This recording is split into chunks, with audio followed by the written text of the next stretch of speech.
The moment we have all been waiting for is finally upon us. The showcase or finale of my Battle of Naboo MOC, and it is awesome. I'm very pleased with how it turned out. I put a lot of time and effort into this, and so I'm really excited for you guys to see it. But before we jump into the MOC, I do have some fun little stats that I want to share with you guys. So this MOC took me almost 3 months to build. I started back in December 1st actually. So all of December, all of January, and then however far we are into February. Total parts for this MOC were a little tough. I kept a really good track in the beginning, but towards the end I started to lose count a little bit, but I know it's above 13,000, so I'm saying between 13 and 15,000 parts total, which is absolutely insane. I've never built a MOC of this size before. And speaking of size, it is over 5 feet long and about 3 feet wide. The MOC has roughly 100, I think it's exactly 182 minifigures between the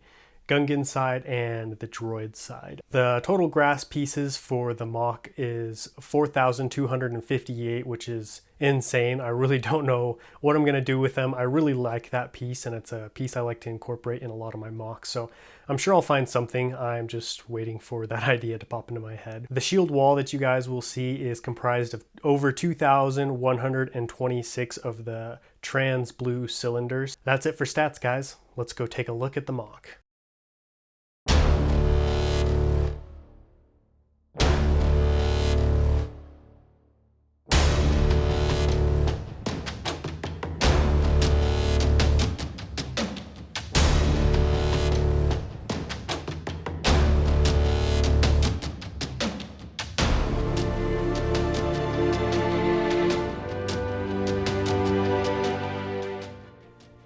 Okay, here it is, guys. My LEGO Star Wars Battle for Naboo MOC. I'm going to give you a quick overview of the whole thing so you can really just take in the epic size of this MOC. It is absolutely massive. I've never built a MOC of this scale with this many minifigures. What we're going to do is take a look at the droid side of things, and then take a look at the Gungan side of things, and then just kind of come together for some finishing up thoughts. To be honest, of the two sides of this battle, I am more impressed with the droid side of things. It just looks so cool. The organized look of all the droid battalions with the cannons, with the tanks all lined up like that. Everything just looks so calculated and so organized and just so fitting of a droid army. I'm sure you guys are pretty familiar with these AATs by now. These are the ones designed by a guy by the name of Mr. Idler. I'll put a link to his tanks down in the description. He did such a good job. As soon as I saw these, I just knew that they were going to be the ones for my MOC. These MTTs are the ones LEGO released in 2008. I really liked this model. I have the newer 2015 one. And if you want to check out why I picked these bigger ones, I'll put a link up to that video up in the top. Over here on this side, we have the Droid Commander, who gives the order to open fire on the Gungan shield and then tells the MTTs to let the droids out. So here's his commanding tank. And then you can see all of these tanks are slightly hovering off the ground with no grass underneath them. And I did that to really give that hovering effect and show, like, you know, you've got some heavy-duty repulsor lift engines working down there, so you can see a little bit of disturbance. The grass has been pushed away from the edges of all the tanks. This is 100 battle droids exactly, and then we have some other droid commanders and pilots and security droids in the various tanks for a total of 108 battle droids. It's interesting to note that this whole hill right here is so much less obvious now that it's covered in grass.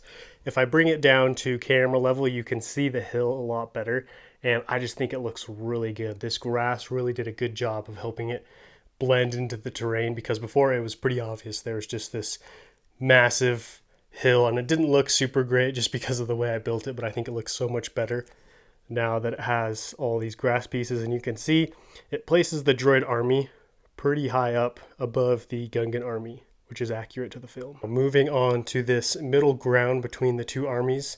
So there are a couple of reasons that the grass thins out right here. And the first reason was because I actually ran out of grass pieces. So this is all 4,200 and whatever it was, grass pieces, and they didn't make it all the way to the shield. I was planning on stopping it at the shield anyways, but I'd watched the beginning battle quite a few times, and I noticed that while there was grass up here on the hill where the tanks were, once you got down into the plain where the Gungans were, there wasn't any grass. So I just decided it would be a good idea to kind of fade it out like that. Moving on to probably one of my favorite parts of this entire MOC.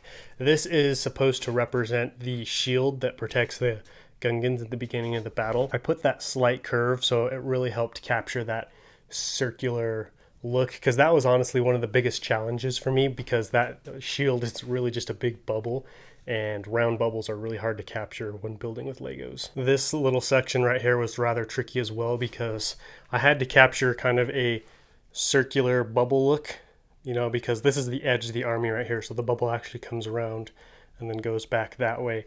And instead of having it be a 90-degree angle, I didn't want it to be like, you know, a 90-degree angle, so I had to really slope, and I actually had to put two layers of cylinders on this side. That side's just one, but I had to double it up over here so I could get that nice slanted look. And I must say, I think it turned out pretty good, but you guys will have to let me know how I did.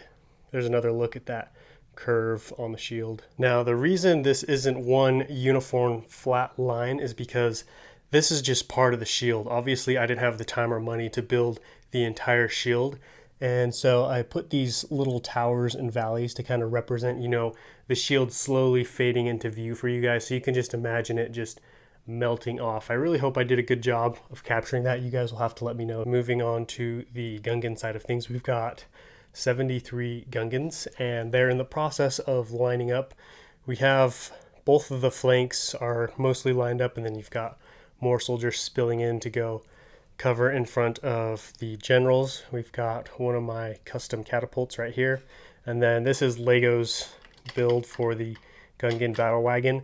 I didn't build my own because I didn't want to build a custom one, and this is a very nostalgic set for me, so I thought it'd be really cool to be able to include it. On either side of the battlefield, we have these little piles of Boombas, so when all these Gungans, they run out, they can run back here to grab more Boombas to launch at the droids. We also have my custom Famba towering over the Gungan army.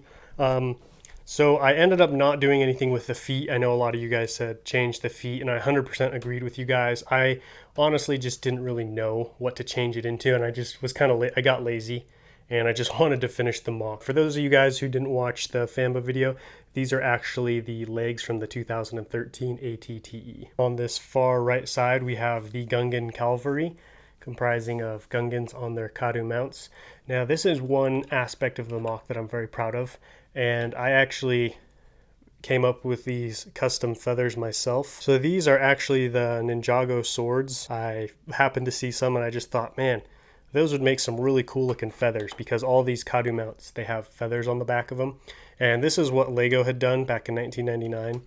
And I don't know, I just really thought that this didn't cut it. It didn't really look like feathers. Unfortunately, I didn't have very many, so that's why some of these guys have the old feathers and some don't have any at all. Up here in the front, we have General Jar Jar here in front, and then to his right, we have his second in command, Captain Tarpals, and then just a third Gungan leader. I purposely changed the feathers on General Jar Jar's Kadu just to kind of represent that he was the captain, or not the captain, but the general and in charge of the whole operation. In the very back, we have these Gungans with the heavy artillery, the catapults. They are carrying these large Boombas, which are just these giant ice balls. Apparently, you can find them in Chima sets. I bought all of these off of Bricklink, and I think they look really cool. I actually got this idea from another Battle of Naboo MOC that I saw, so I'll put a link to that video in the description as well, so you can check that out. That's pretty much it for the Gungan army.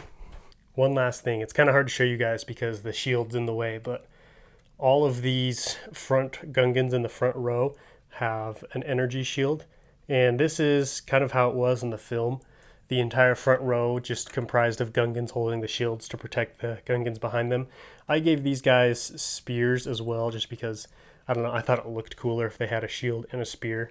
And the shield, the Lego shield, isn't as large as the in-movie shield, so it would look kind of weird if there's just a bunch of soldiers on the very front line holding nothing but a shield. That's pretty much it for this Battle of Naboo MOC. I'm just very, very pleased with how this turned out. I am so happy, and I'm very grateful to you guys for supporting me. And one interesting thing to note, this is actually not the entire battlefield. I decided to just build a third of the battle. So what you see here is really just 1/3 of the entire battle. So imagine taking this, sticking another one right here, and then another one right here. So this battle is just absolutely massive, and I hope I was able to do just a little bit of justice to just the epic size and scale of this conflict. There you have it, guys. One last look at the Battle of Naboo. I'm really having trouble ending this video. I just can't stop filming it. I think it turned out really good, and I hope you guys liked it as well. So without further ado, let's head out to the outro. Well, guys, there it is, Battle for Naboo. I really hope it lived up to all the hype. I know I've been hyping it and getting you guys excited for it because it was a project I'm very passionate about. The Battle of Naboo is one of my all-time favorite and most nostalgic Star Wars battles, so I was very grateful to have the opportunity to be able to build it in Lego. As far as this MOC goes, tune in next Sunday because I will be doing a part 2 showcase. I'll be changing up the look of the MOC. Taking down this MOC is going to be really tough. I really enjoyed this MOC. I thought I would be pretty happy to tear it down and start on my next one, but seeing it finished and just how cool it looks and the size and scale of everything, it's going to be pretty sad to tear it down, but you know, I always got to be moving forward and putting out awesome new projects. Speaking of new projects, stay tuned. Later on this week, I'll be announcing some awesome new changes to my channel concerning my next MOC and some other things that I won't reveal now, but trust me, they're going to be good. So tune in on Wednesday for those new updates. That's pretty much it for this video, guys. Thank you all so much for watching. I really appreciate your guys' support. You have all been more than helpful in watching my videos, liking my videos, sharing my MOC around the Lego Star Wars YouTube community, and commenting. I definitely would not have been able to finish this MOC without your guys' support, and I really appreciate all that you guys have done for this channel. So if you guys like this video, don't forget to leave me a big like, and as always, comment down below. If you're new to this channel, please consider subscribing so you won't miss out on any future content. But until next week, happy building.